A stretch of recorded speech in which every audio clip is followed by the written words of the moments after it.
இதுல வருவது எனக்கு தெரியாது. அப்படி வந்து மேலையில பேசுவேன்னு எனக்கு தெரியாது. பேசுங்க பேசுங்க பேசுங்க.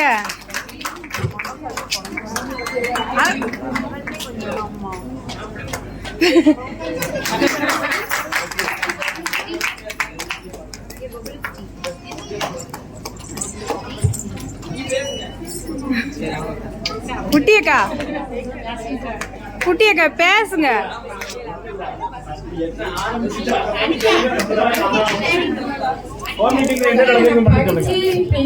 வாங்கிப்பேன் கூட தெரியாது. நான் வீட்டை விட்டு வெளியிலே வந்ததில்லை.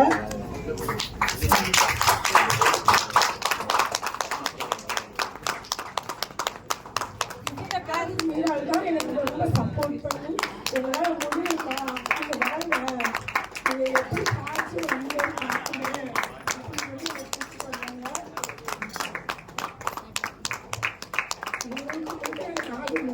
நன்றி சொல்லுவாங்க.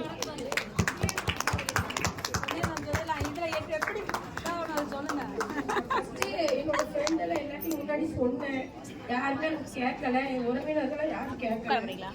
அப்புறம் அவங்க வெஸ்டேஜ்ல ஃபர்ஸ்ட் இருக்க போது நீ தான் வெஸ்டேஜ்ல இருந்திய அதே மாதிரி தான் இருக்கும், இதில் உனக்கு உன்னால செய்ய முடியாதுன்னு சொல்லிட்டு வரல. அதுக்கப்புறம் என் ஃப்ரெண்டுகிட்ட 2 பேர்கிட்ட சொன்னேன். அவங்க ஃபர்ஸ்ட் சொன்ன உடனே புரியல. 2வது புரிஞ்சுட்டு நான் மல்டிப்ளை எடுக்கிறேன், இது சாதாரணமாக நான் எடுக்கல, நான் பிஸ்னஸ் எடுக்கிறேன்னு சொல்லிட்டு என்னோட லெஃப்ட் ரைட் 2 பேர் தான் 2 ஃப்ரெண்டுமே மல்டிப்ளை எடுக்க வச்சேன். இப்போ இன்னொரு ஃப்ரெண்டு சொன்னேன், அவங்களும் ஒரு ஐடி போட்டுருக்காங்க. அடுத்து நான் மல்டிப்ளை ஐடி போடலன்னு சொல்லியிருக்காங்க. இந்த 3 பேருனால ஃபர்ஸ்ட் 400 ரூபா சம்பாத்தியம் பண்ணது எனக்கு பெருசாக தெரியல. அப்புறம் 2வது 6600 ரூபா வாங்கும்போது எனக்கு ஒரு சாதனையாக தெரிஞ்சிச்சு.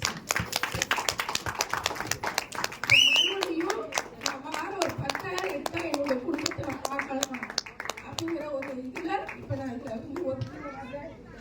இப்போ வாரம் 10,000 எடுத்தா நான் வெளிநாட்டில் இருக்கிறவங்க 40,000 சம்பாத்தியம் பண்ணுறது, நான் ஒரு மாதம் நான் இங்கேருந்து சம்பாத்தியம் பண்ணுறது ஒரு கோவில் இருக்கேன்.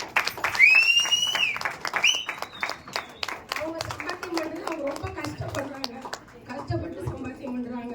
நான் எங்கள் வீட்டில் இருக்கு, நான் ஒரு என் வேலையை பார்த்துட்டு 5 நேரம் தொழுதுட்டு எல்லா வேலையும் பார்த்துட்டு அந்த வேலையை நான் பார்க்குறேன். எனக்கு நான் எழுந்திக்கலனாலும் என் நாகூர் மேலே எழுந்திக்க வச்சு எனக்கு அலாரம் மாதிரி அவங்க வைப்பாங்க.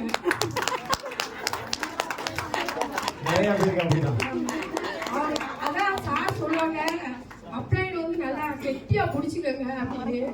அதான் நாகூர் மேல எனக்கு கெட்டியா பிடிச்சிருக்கேன். என்ன அவங்க மாதிரியா டைமண்ட் ஆகிட்ட என்னை ஆக்க வைப்பாங்க.